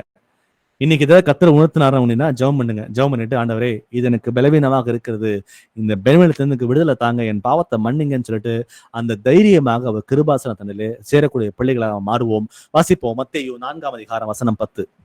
Matthew 4:10. அப்பொழுது இயேசு, அப்பாலே போ சாத்தானே, உன் தேவனாகிய கர்த்தரை பணிந்து கொண்டு அவர் ஒருவருக்கே ஆராதனை செய்வாயாக என்று எழுதியிருக்கிறதே என்றார். ஆமென். மனிதனுக்கு ஒரு டெம்டேஷன் வருது பாத்தீங்களா, சத்ரு ஏதோ வலைய விரிக்கிறான் அப்படின்னு பார்க்கும் பொழுது ஒரு இருமனம், ஒரு டிசிஷன் மேக்கிங்ல வந்து பிரச்சனை வரும். மாம்சமா ஆவியா அப்படின்ற ஒரு போராட்டம் வந்து நமக்குள்ள வரும். ஆனா அந்த இடத்துல கர்த்தருக்கும் அந்த மாதிரி வந்து ஒரு போராட்டம் வந்துச்சு.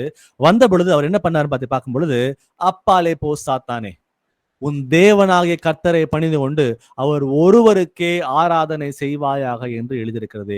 டபுள் மைண்டுக்கு இடம் கொடுக்காதீங்க. அன்வேவரிங்கா கர்த்தருக்கு மாத்திரம் கீழ்ப்படுகிற பிள்ளைகளாக நம்ம மாறுவோம். அப்ப சத்துரு இந்த மாதிரி வந்து ஏதாவது ஒரு வலைகளை விரிக்கும் பொழுது கர்த்தர் பயன்படுத்துனது தேவனுடைய வார்த்தைகளை. நாமும் கூட கர்த்தருடைய வார்த்தைகளை பயன்படுத்துற பிள்ளைகளாக அந்த பாவத்தை வெறுத்து, இயேசு கிறிஸ்துவின் நாமத்தினால சொல்றேன், எனக்கு இந்த மாதிரி வந்து டெம்டேஷன்ஸை, சோதனைகளை உண்டு பண்ணுகிற அசுத்தாவிய சாத்தானே, இயேசுவின் நாமத்தை சொல்றேன், என்னை விட்டு வெளியே போ அப்படின்னு சொல்லிட்டு கட்டளை கொடுக்கிற பிள்ளைகளாக மாறுகிற பட்சத்தில் அவன் நம்மை விட்டு ஓடி போவான். அதான் வசனம் சொல்லுது, அவர் ஒருவருக்கே ஆராதனை செய்வாயாக என்று எழுதியிருக்கிறது.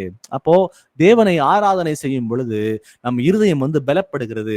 அப்ப சத்ருவானன் விரிக்கிற வலைகளை புரிந்து கொண்டு அவனை எதிர்த்து நிற்பதற்கு அந்த ஆராதனை வந்து அது உதவியாக இருக்கிறது என்பதை நாம் பார்க்கிறோம். வாசிப்போம். ரோமர் 8:1. ரோமன்ஸ் 8:1. ஆனபடியால் கிறிஸ்து இயேசுக்குட்பட்டவர்களாயிருந்து மாமிசத்தின்படி நடவாமல் ஆவியின்படியே நடக்கிறவர்களுக்கு ஆக்கினை தீர்ப்பு இல்லை. ஆமென். ஆமென். ஒண்ணு மட்டும் நம்ம வந்து புரிஞ்சுக்கலாம். சோதனைகள் வரும் பொழுது நம் யார் என்பதை நம்ம புரிந்து கொள்ள வேண்டும். நம்ம ஒரு சாதாரணமான ஒரு மனுஷன் அல்ல. கர்த்தராக இயேசு கிறிஸ்து ரத்தத்தினால கழுவப்பட்டு சுத்திகரிக்கப்பட்ட அவருடைய பிள்ளைகளாக இருக்கிறோம். நம்முடைய ஐடென்டிட்டி, நம்ம யார் அப்படின்னு பார்க்கும் பொழுது இயேசுவோட பிள்ளை அப்படின்ற உணர்வு நமக்குள்ள முதல்ல வரணும். அதான் வசனம் சொல்லுகிறது, கிறிஸ்து இயேசுவுக்கு உட்பட்டவர்களாய் இருந்து மாம்சத்தின்படி நடவாமல் ஆவியின்படி நடக்கிறவர்களுக்கு ஆக்கினை தீர்ப்பு இல்லை அப்படின்னு பார்க்கிறோம். மாம்சத்துக்கு இடம் கொடுக்காம ஆவிக்குரிய வாழ்க்கையை வாழ்ந்து இயேசு கிறிஸ்துவோடைய பிள்ளைகளாக இருக்கிற போது நமக்கு ஒருபோதும் ஆக்கினை தீர்ப்பு இல்லை. யோவான் 16:33 வாசிக்கலாம். ஜான் 16:33. என்னிடத்தில் உங்களுக்கு சமாதானம் உண்டாயிருக்கும் பொருட்டு இவைகளை உங்களுக்கு சொன்னேன். உலகத்தில் உங்களுக்கு உபத்திரவம் உண்டு, ஆனாலும் திடன் கொள்ளுங்கள், நான் உலகத்தை ஜெயித்தேன் என்றார். ஆமென். அப்போ நமக்கு உபத்திரவங்கள் வாழ்க்கையில வராம உனக்கு சந்தோஷத்தோடும் சமாதானத்தோடும் உன்னை காத்து நடத்துவேன் என்று இங்க வசனங்கள் சொல்லல. என்னிடத்தில் உங்களுக்கு சமாதானம் உண்டாயிருக்கும் பொருட்டு இவைகளை உங்களுக்கு சொல்லுகிறேன். உலகத்தில் உங்களுக்கு உபத்திரவம் உண்டு, ஆனாலும் திடன் கொள்ளுங்கள், நான் உலகத்தை ஜெயித்தேன். அப்போ தேவன் உபத்திரவத்தின் மத்தியில தான் நமக்கு சமாதானத்தை உண்டு பண்ணுகிறார். அதான் வசனம் சொல்லுகிறது நமக்கு. அப்போ ஒரு ஜெயங்கொண்ட ஒரு வாழ்க்கை எப்படி இருக்குமா? எவ்வளவு பிரச்சனைகள் மத்தியில வந்து சமாதானத்தோட, கர்த்தர் தருகிற சமாதானத்தோட வாழ்ந்து அந்த அந்த அந்த உபத்திரவங்கள் மத்தியில வந்து நம்ம வெற்றி சிறந்து வருகிற பிள்ளைகளாக மாற வேண்டும் என்று இது சொல்லுது, வசனம் சொல்லுது. சங்கீதம் 34:19 வாசிக்கலாம். 34:19 சாம்ஸ். நீதிமானுக்கு வரும் துன்பங்கள் அநேகமாயிருக்கும், கர்த்தர் அவைகள் எல்லாவற்றிலும் நின்று அவனை விடுவிப்பார். ஆமென். ஆமென். சோ கர்த்தரால் நாம் எல்லாரும் நீதிமான்களாக மாற்றப்பட்டிருக்கிறோம். அப்ப நமக்கு வரும் துன்பங்கள் 1, 2, 3 இல்ல, அநேகமா இருக்கும். அது ஆயிரக்கணக்கில் இருந்தாலும் பரவாயில்ல. வசனம் சொல்லுகிறது, கர்த்தர் அவைகள் எல்லாவற்றிலும் நின்று அவனை விடுவிப்பார். So he is going to deliver us from all the temptations and trials அப்படின்னு பார்க்கிறோம். அப்போ ஆனா ஒண்ணு மட்டும் உறுதி, அவர் விடுவிக்கிறது உறுதி. யாரை விடுவிப்பார்? நீதிமானாக இருக்கிற உங்களையும் என்னையும் கர்த்தர் விடுவிப்பது உறுதி. நம்ம ஒருபோதும் தோத்து போகவே மாட்டோம். நம்ம ஜெயங்கொள்ளுகிற பிள்ளைகளாக நம்ம மாறுவது உறுதின்றதை பார்க்கிறோம். ஆனா அந்த டெலிவரன்ஸ் வந்து நம்ம தக்க வச்சுக்கணும்னா நம்ம வந்து நீதிமான்களாக பூமியில நம்ம வந்து ஜீவனம் பண்ணணும். அப்போ இட் இஸ் பர்சனல். அந்த டெலிவரன்ஸ் இருக்கு பாத்தீங்கல்ல, கர்த்தர் நமக்கு வந்து விடுதலை கொடுக்கிற காரியங்கள் வந்து இட் இஸ் வெரி பர்சனல். இது உங்களுக்கும் எனக்கும் தனிப்பட்ட முறை. தனிப்பட்ட முறையில வந்து என்றைக்கோ ஒரு நாள் நடக்க விடுவிப்பார்னு சொல்ல வரல. அவை எல்லாவற்றிலையும் நின்று அவனை விடுவிப்பான்னு பார்க்கிறோம். So it is repeated activity. அப்போ அவருக்கு பிரியமாக நடக்கும் பொழுது ஒவ்வொரு நாளும் நம்ம கர்த்தர் பர்சனலா நம்மோட கூட இருந்து அந்த எல்லா உபத்திரவங்களில் நின்றும் நம்மை விடுவிக்கிற தேவனாக அவர் மாறுகிறார். கடைசி வசனம் வாசிப்போம். 2 கொரிந்தியர் 2ஆம் அதிகாரம் வசனம் 14. 2 Corinthians 2:14. கிறிஸ்துவுக்குள் எப்பொழுதும் எங்களை வெற்றி சிறக்க பண்ணி எல்லா இடங்களிலேயும் எங்களை கொண்டு அவரை அறிகிற அறிவின் வாசனையை வெளிப்படுத்துகிற தேவனுக்கு ஸ்தோத்திரம். ஆமென். பின்வாங்கி போகிற பிள்ளைகளாக நம்ம அவர் மாற்றவே இல்லை. ஜெயங்கொள்ளுகிற பிள்ளைகளாக நம்ம மாற்றிருக்கிறார். கிறிஸ்துவுக்குள் எப்பொழுதும் எங்களை வெற்றி சிறக்க பண்ணி எல்லா காரியங்களையும் சத்துரு நமக்கு விரிக்கிற எந்த வலையா இருந்தாலும் சரி, அந்த எல்லா வலையிலிருந்தும் நம்மை வெற்றி சிறக்க பண்ண தேவனாகிய கர்த்தர் வல்லவராக இருக்கிறார். எல்லா இடங்களிலேயும் எங்களை கொண்டு அவரை அறிகிற அறிவின் வாசனையை வெளிப்படுத்துகிற தேவனுக்கு ஸ்தோத்திரம். அப்போ ஒவ்வொரு நாளும் என்ன பண்றோம்? சத்துரு நமக்கு விரிக்கிற வலையை புரிந்து கொண்டு வெற்றி சிறக்கிறோம். அந்த வெற்றி சிறக்கிறது ஒரு நாள் காரியம் அல்ல, தினந்தோறும் செய்கிறோம். அப்ப தினந்தோறும் செய்யும் பொழுது அந்த வெற்றி கர்த்தரால் உண்டாய் இருக்கிறது. அதனால பெருமையான எண்ணங்களுக்குள்ள போகாம, ஈகோக்குள்ள போகாம என்ன பண்ணணும்? நம்ம அவரை சார்ந்திருக்கிற பிள்ளைகளாக இருக்கிறோம். அப்ப சார்ந்திருந்து வெற்றி சிறக்கும் பொழுது நம் வாழ்க்கை மாறுகிறது. அந்த நம்முடைய வாழ்க்கை மாத்திரம் மாறல, நம் வாழ்க்கை மற்ற எல்லார் கண்களுக்கு முன்பாக ஒரு சாட்சியாக இருக்கிறது. அந்த சாட்சி இன்னும் அநேக பிள்ளைகளை கர்த்தருக்குள்ள கொண்டு வருவதற்கு அது ஏதுவாக இருக்கிறது. அப்போ நம்ம இங்க புரிஞ்சுக்க வேண்டிய காரியம் என்னன்னா, கர்த்தர் நம் மூலமாக அவர் நாமத்தை பிரஸ்தாபப்படுத்துகிறார். அவர் நாமம் நம்முடைய வாழ்க்கையில் மூலமாக அது மகிமைப்படுகிறது என்பதை புரிந்து கொண்ட பிள்ளைகளாக முதல்ல வாசிச்ச அதே வசனம் திரும்ப வாசிக்கிறேன். தேவனுக்கு கீழ்ப்பணிந்திருந்து பிசாசை எதிர்த்து நில்லுங்கள், அப்பொழுது அவன் உங்களை விட்டு ஓடி போவான். அப்போ சத்துருவானவன் இயேசு கிறிஸ்துவ கூட வலைய விரிச்சான். ஆனா அவர் ஸ்டுட் ஹிஸ் கிரவுண்ட். அவர் நின்று கர்த்தர் வசனங்களை மூலமாக அவனை எதிர்த்து நின்னார். எதிர்த்து நின்று அவனை ஜெயித்தார். சோ இன்னைக்கு நம்ம பார்த்த விஷயங்களை ரொம்ப ஷார்ட்டா சொல்லிடுறேன். முதல்ல பண்ண வேண்டியது தேவனுக்கு நம்மை நாமே ஒப்பு கொடுக்க வேண்டும். Complete obedience to Jesus. இரண்டாவதாக, நமக்கு ஏதாவது பாவங்கள் கர்த்தர் உணர்த்தினார் அப்படின்னா அந்த பாவங்களை வாயார அறிக்கையிட்டு அந்த பாவங்கள் விடுபடுறது கர்த்தர் நம்மை அழைக்கிறார். மூன்றாவதாக, தேவனுடைய சர்வாயுத வர்க்கத்தை தரித்து கொண்ட பிள்ளைகளாக நாம மாற வேண்டும். தேவனுடைய அந்த பிசாசோட தந்திரங்களை எதிர்த்து நிற்பதற்கு நம்ம தேவனுடைய வார்த்தையை பயன்படுத்துகிற பிள்ளைகளாக நம்ம மாற வேண்டும் பார்க்கிறோம். அப்போ ஏதாவது ஒரு வலையை விரிக்கிறானா, இன்னைக்கு ஏதாவது ஒரு உபத்திரவமோ ஒரு டெம்டேஷனோ சத்துரு கொண்டு வரும் பொழுது ரொம்ப வேகமா அதை புரிஞ்சுக்கிட்டு அந்த எந்த டெம்டேஷன் வருதோ அதுக்கு ஒரு பேர், சத்துருவோட பேர், அதை வைத்து கொண்டு இயேசுவின் நாமத்தை சொல்றேன், இந்த மாதிரி எண்ணங்களை உண்டாக்குகிற, இந்த மாதிரி சூழ்நிலைகளை உண்டாக்குகிற அசுத்தாவிய சாத்தானே, இயேசுவின் நாமத்தை சொல்றேன், என்னை விட்டு வெளியே போ அப்படின்னு சொல்லிட்டு இம்மீடியட்டா கட்டளை கொடுக்குற பிள்ளைகளாக மாறுங்க. அடுத்ததா பார்க்க போற விஷயம் ஆவியின்படி நடக்கிற பிள்ளைகளை நம்ம மாற வேண்டும். அப்போ பரிசுத்தாவி பேசுகிற வார்த்தைகளை கேட்டு அதை புரிந்து கொண்டு அவர் கீழ்ப்படுகிற பிள்ளைகளாக மாறுகிற பட்சத்தில் நம் எல்லாருக்கும் நம் வாழ்க்கையில ஜெயம் நிச்சயம். அது ஒருபோதும் மாற்றங்கள் இருக்க போறதே இல்லை.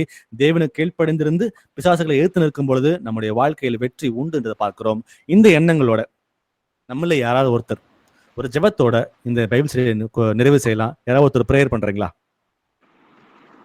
நான் பண்றேன். ஸ்தோத்திரம் கர்த்தாவே, ஸ்தோத்திர ஏசப்பா, நன்றி ஆண்டவரே, நன்றி தகப்பனே ஏசப்பா, நல்லவர் ஆண்டவரே ஏசப்பா, நீர் நல்லவர் ஏசப்பா ஆண்டவரே, உண்மை துதிக்கிற ஆண்டவரே ஏசப்பா, அருமையான வார்த்தை எங்களுக்கு கொடுத்த கிருபைக்காக ஸ்தோத்திர ஏசப்பா ஆண்டவரே.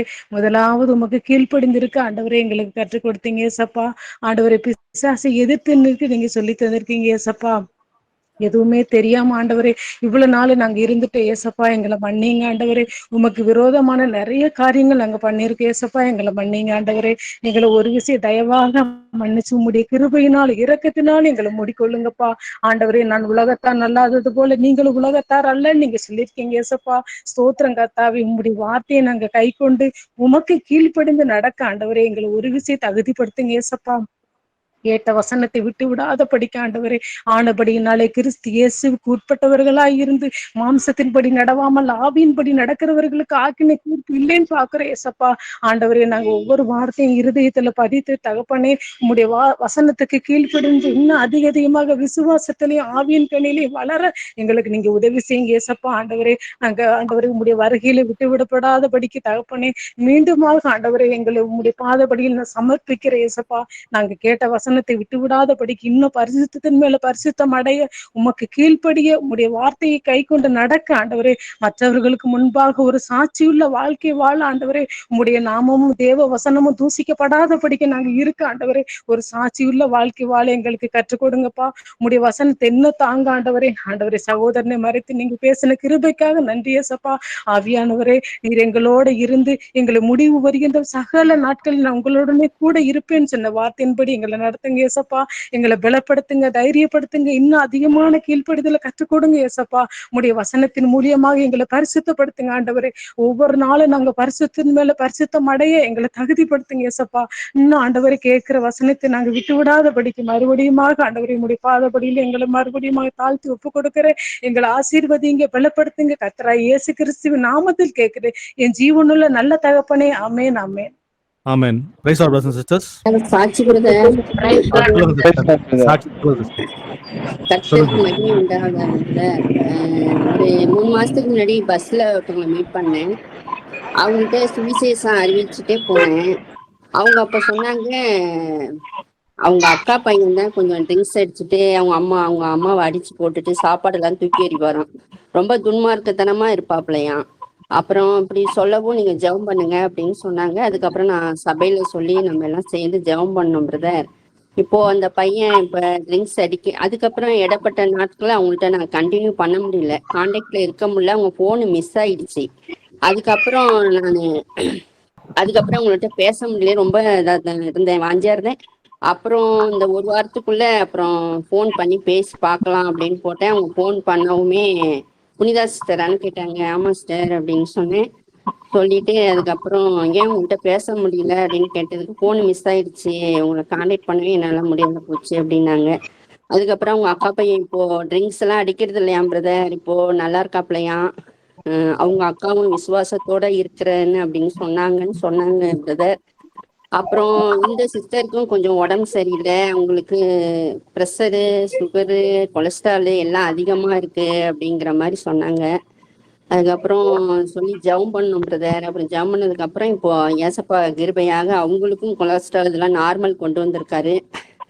அப்புறம் இன்னொரு சாட்சி பிரதர். அப்புறம் இந்த பையனோட அம்மாவுக்கு உடம்பு சரியில்லைன்னு சொல்லிட்டு நம்ம சபையில ஜெபம் பண்ணோம்ல பிரதர்.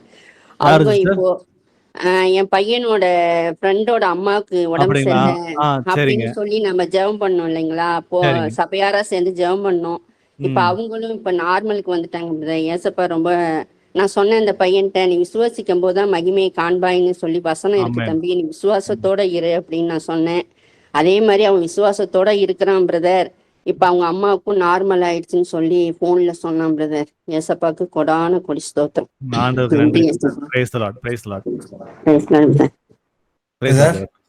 சொல்லுங்க பிரதர். ஜெராட் பேசுறேன், பெங்களூர்ல இருந்து. சொல்லுங்க பிரதர்.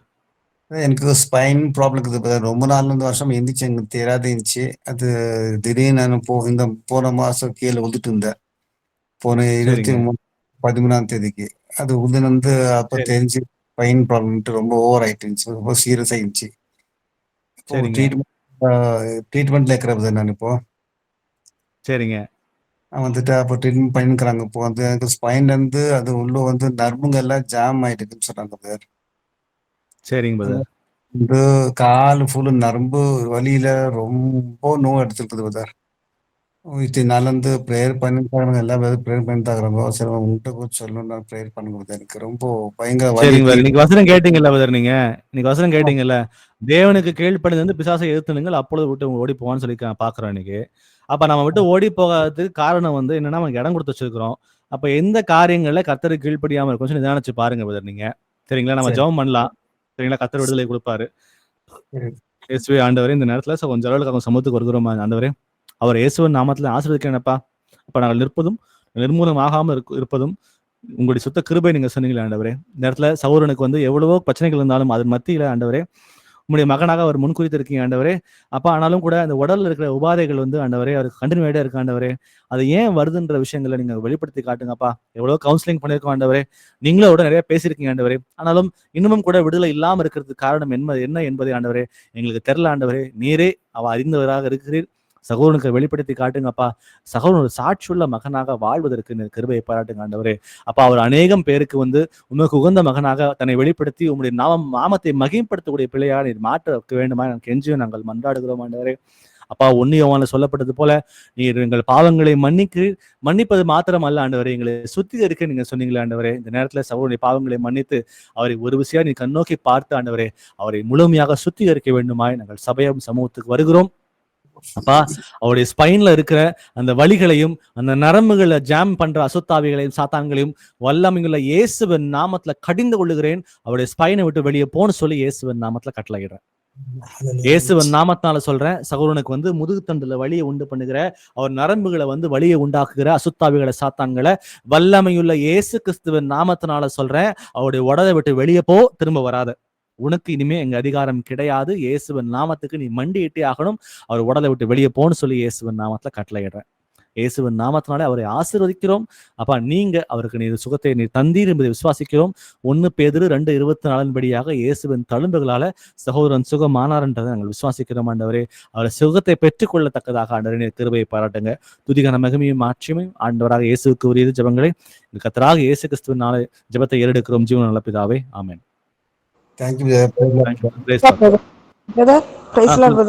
சொல்லுங்க சிஸ்டர். பிரதர் பீட்டர் பிரதருக்காக ப்ரேயர் பண்ணிக்கிங்க. ஏன்னா 2-3 நாளா நல்லா ஆக்டிவா இருக்காரு அவரு. ஆனா அந்த ஆக்டிவ்னால அவர் என்னாரு நிறைய சிந்திக்கிறாரு அப்படின்னு டாக்டர் சொன்னாங்க. ஏன்னா நைட் ஆனா அவருக்கு கொஞ்சம் ஷிவரிங் ஃபீவர் வருதுங்க பிரதர். அது அந்த மாதிரி இருக்கும் அப்படின்னா அதில் ஃபீவர் இருந்தாலும் நம்மளுக்கு பிரச்சனை இல்லைங்க பிரதர். அவர் பல்ஸ் ரேட் ஜாஸ்தி ஆயிட்டு இருக்கு. டெய்லி இப்போ 3 நாளாக இசிஜி எடுத்துட்டு இருக்காங்க. இன்னைக்கு இப்போ இசிஜி எடுத்துட்டு போய் அதில் பல்ஸ் ரேட் மட்டும் ஜாஸ்தியாக இருக்கு அப்படின்னு நாங்கள் கேட்டோம். டாக்டர்கிட்ட கேட்டோம், ஏன் இப்படி அப்படி காட்டுது, நைட் ஆனால் காட்டுதுன்னா அவர் திங்க் பண்ண தொடங்கிட்டாரு அப்படின்னு சொன்னாங்க பிரதர். அது இல்லாமல் ஃபிசியோ பண்ணால் அதோட பெயின் எல்லாம் அவருக்கு நைட் டைம்ஸ் தான் கொஞ்சம் காட்டும். ஆனால் இன்னைக்கு ஃபிசியோவில் கொஞ்சம் அவருக்கு கொஞ்சம் ஸ்ட்ராங்காக போகுதுங்க பிரதர். அதனால அந்த வலியினால கூட இருக்கும்னு இந்த மாதிரி ஃபீவரிஷு இந்த பல்ஸ் ரேட் எல்லாம் ஏறாமல் இருக்கணும். ஏன்னா இதனால ஃபிசியோ 3 நாள் ஸ்டாப் பண்ணிட்டாங்க பிரதர். அப்புறம் இன்னைக்கு கையில் தான் கொடுத்தாங்க. எப்பவுமே கரண்ட்டில் கொடுப்பாங்க. அதில் கொடுத்தா நல்ல ஒரு அவர்கிட்ட சேஞ்சஸ் தெரியுது. ஆனால் அது ஸ்டாப் பண்ணிட்டு சும்மா கையில் தான் கொடுக்குறாங்க பிரதர். ஆனால் அந்த ஃபிசியோ நமக்கு தொடங்கணும். இந்த பல்ஸ் ரேட் ஏறக்கூடாது, ஃபீவரிஷ் வரக்கூடாது. ப்ரேயர் பண்ணிக்கிங்க. சரிங்க சிஸ்டர். ஓகே. இயேசுவே ஆண்டவரே, இந்த நேரத்துல சகோதரன் பீட்டருக்காக மீண்டுமாக சபையாகும் சமூகத்துக்கு வருகிறோம் ராஜா. இம்மட்டும் காத்த எபினேசரே, இனியும் எங்களை காப்பே என்பதை நாங்கள் விசுவாசிக்கிறோம் ஆண்டவரே. அப்பா சகோதரனுடைய இக்கட்டான ஒரு அபாயத்திலிருந்து நீ விடுதலை கொடுத்தீர், அதுக்காக நன்றி செலுத்துகிறோம். அப்பா இந்த நேரத்துல கூட ஆண்டவரே நாங்கள் மனம் திரும்ப வேண்டிய காரியங்கள் என்ன என்பதை ஆண்டவரே நீர் எங்களுக்கு வெளிப்படுத்தி காட்டுங்கப்பா. சகோதரிக்கும் குடும்பத்தாருக்கும் நீங்க காட்டுங்க ஆண்டவரே. அப்பா எங்கள் பாவங்கள் கழுவப்படும் பொழுது ஆண்டவரே எங்களுக்கு விடுதலை உண்டு என்பதை நாங்கள் முழுமையாக நாங்கள் விசுவாசிக்கிறோம். அந்த விடுதலை பெற்றுக் கொள்ளாமல் தடையா இருப்பது எங்களுடைய பாவங்களும் அக்கிரமங்கள் மாத்திரம்தான் ஆண்டவரே. இந்த நேரத்துல எந்தெந்த காரியங்களை மனம் மாறணுமோ அதை நீங்க உங்களுக்கு வெளிப்படுத்தி காட்டுங்க. குடும்பமாய் சேர்ந்து ஆண்டவரே அந்த பாவங்களை அறிக்கையிட்டு ஆண்டவரே அந்த சுத்திகரிப்புக்குள்ள அவங்க வருவதற்கு நீர் கிருபையை பாராட்டுங்க. இப்ப சகோதரனுக்கு நீர் எவ்வளவோ அற்புதங்களை செய்திருக்கு அப்பா. அதன் மூலமாக எங்க விசுவாசங்கள் எங்க சபையாருக்கு நிறைய வளர்ந்ததுக்கு ஆண்டவரே அதுக்காக நன்றி செலுத்துகிறோம் ஆண்டவரே. அந்த சாட்சியை நாங்கள் உம்மிடம் அறிக்கை எடுக்கிறோம் ஆண்டவரே. நாமும் இங்கே மகிமைப்படுவதாக. ஆனாலும் ஆண்டவரே இன்னும் அவர் சுகம் பெற்று ஆண்டவரே அவர் நின்று உமக்கு இன்னும் சாட்சி அறிவிக்கிற மகனாக மாற்ற நீர் கிருபை உள்ளவராய், நீர் தயவு உள்ளவராய், நீர் வல்லமை உள்ளவராய் இருக்கு என்பதை நாங்கள் விசுவாசிக்கிறோம். இந்த நேரத்துல கூட ஆண்டவரே சகோதரனுக்காகவும் சமூகத்தை நாங்கள் வருகிறோம் ஆண்டவரே. ஒரு விஷயம் அவரை நீர் பார்த்து ஆண்டவரே அவர் சர்வாங்க சுகத்தை நீர் கட்டளையிட வேண்டுமா நாங்கள் கெஞ்சுகிறோம், நாங்கள் மன்றாடுகிறோம். டாக்டர்ஸ் ஆண்டவரே நிறைய காரியங்களை சொல்லுகிறார்கள் ஆண்டவரே. அப்பா நாங்க அந்த காரியங்களை நம்பாம உம்மால் சுகத்தை கொடுக்க முடியும். காம்ப்ளிகேஷன்ஸ் எது வந்தாலும் சரி ஆண்டவரே அதை பத்தி எங்களுக்கு கவலை இல்லை. ஏனென்றால் ஆண்டவரே அதை நீர் மாற்றி போட வல்லவராக இருக்கிறீர். அது எல்லாம் ஒன்றுமே இல்லாமல் நீ ஆண்டவரே நிர்மூலமாக்குவதற்கு நீர் வல்லவராக இருக்கு என்று விசுவாசிக்கிறோம். சகோதரனுக்கு சுகம் உண்டு, இயேசு கிறிஸ்துவின் நாமத்தினாலே சுகம் உண்டு என்பதை நாங்கள் முழு நிச்சயமாக நாங்கள் விசுவாசிக்கிறோம். ஏசப்பா இந்த நேரத்துல அவருடைய ஹார்ட் ரேட் இன்க்ரீஸ் ஆகிற காரியங்கள், அவர் சிந்திக்கிற காரியங்கள் இது எல்லாம் டாக்டர் சொல்றாங்க ஆண்டவரே. அப்பா அங்க டாக்டர் சொல்லுகிற எல்லா நெகட்டிவான காரியங்களையும் இயேசுவின் நாமத்தை நாங்கள் கேன்சல் பண்ணுகிறோம். அப்பா இப்ப இன்னைக்கு நாங்க வாசிச்சது போல இயேசுவின் நாமத்தினாலே சகோதரனுக்கு ஒரு சமாதானத்தை கொடுங்க ஆண்டவரே. உபத்திரவங்கள் அதிகமாக இருந்தாலும் சரி, பிரச்சனைகள் அதிகமாக இருந்தாலும் சரி, இயேசு அதன் மத்தியிலே எங்களுக்கு சமாதானத்தை கொடுப்பேன் நீங்க சொன்னீங்கப்பா. இந்த நேரத்துல அந்த தெய்வீக சமாதானத்தை அந்த குடும்பத்தாருக்கும் சகோதரனுக்கும் நாங்கள் கேட்கிறோம் ஆண்டவரே. நீர் சமாதானத்தை தாங்க ஆண்டவரே. இந்த நேரத்துல உம்முடைய சமாதானத்தை நீர் கட்டளையிடுங்க ஆண்டவரே. அப்பா, சகோதரன் அதிகமாக எதையும் சிந்திக்காமல் உங்க இயேசுவை சிந்தித்து கொண்டு சமாதானத்தோடு இருப்பதற்கு கிருபையை கொடுங்கப்பா. அப்பா, அவருக்கு வழிகள் நிறைய இருக்குன்னு சொல்றாங்கப்பா. அந்த வழிகள் இருந்து அவருக்கு விடுதலையை நீங்க தாங்க ஆண்டவரே. இயேசுவின் நாமத்தை சொல்றேன். சகோதரனுக்கு தேவையில்லாம ஆங்ஸைட்டியை உண்டு பண்ணுகிற அந்த ஆங்ஸைட்டி ஈவில் ஸ்பிரிட் அவரை விட்டு வெளியே போன்னு சொல்லி இயேசுவின் நாமத்துல கட்டளையிடுறோம். அதுபோல சகோதரனுக்கு வலி பிசியோதெரப்பியின் மூலமாக வலிகள் வருதுன்னு சொல்லி சொல்றாங்க ஆண்டவரே. சகோதரனுடைய மூட்டுகள்ல வலியை உண்டு பண்ணுகிற அந்த வலியின் அசுத்தாவியை சாத்தானே அவரை விட்டு வெளியே போன்னு சொல்லி இயேசுவின் நாமத்துல கட்டளையிடுறோம். திரும்ப வராத. அதுபோல அவர் இருதயத்தை இயேசு கிறிஸ்துவின் நாமத்திலே ஆசீர்வதிக்கிறோம். இயேசு கிறிஸ்துவின் பாதுகாப்புக்குள்ள இந்த இருதயத்தையும் அவர் ஆர்கன்ஸ் ஒவ்வொன்றையும் நாங்கள் வைக்கிறோம் ஆண்டவரே. அந்த ஆர்கன்ஸ் சீரா செயல்பட விடாம தடை பண்ணுகிற எல்லா பிசாசின் கிரியைகளையும் இயேசுவின் நாமத்துல கடிந்து கொள்ளுகிறேன். அவரை விட்டு வெளியே போன்னு சொல்லி இயேசுவின் நாமத்துல கட்டளையிடுறேன். இயேசுவின் நாமத்திலே சகோதரனை ஆசீர்வதிக்கிறேன். 1 பேதுரு 2:24 படியாக இயேசுவின் தழும்புகளால சகோதரன் சுகமானார் என்றதை எங்கள் விசுவாசத்து அறிக்கையிடுகிறோம் ஆண்டவரே. என்னை சுகத்தை கொடுத்ததுக்காக நன்றி செலுத்துகிறோம். துதிக்கான மகிமையும் மாற்றும் ஆண்டவராக இயேசுக்கு உரியது. ஜெபங்களை எங்கள் மீட்பர் ரட்சகருமாக இயேசுவின் நாமத்தில் ஏறெடுக்கிறேன். ஜீவன் நல்ல பிதாவே, amen. Amen sister. Praise the Lord. Praise the Lord. Praise the Lord sisters.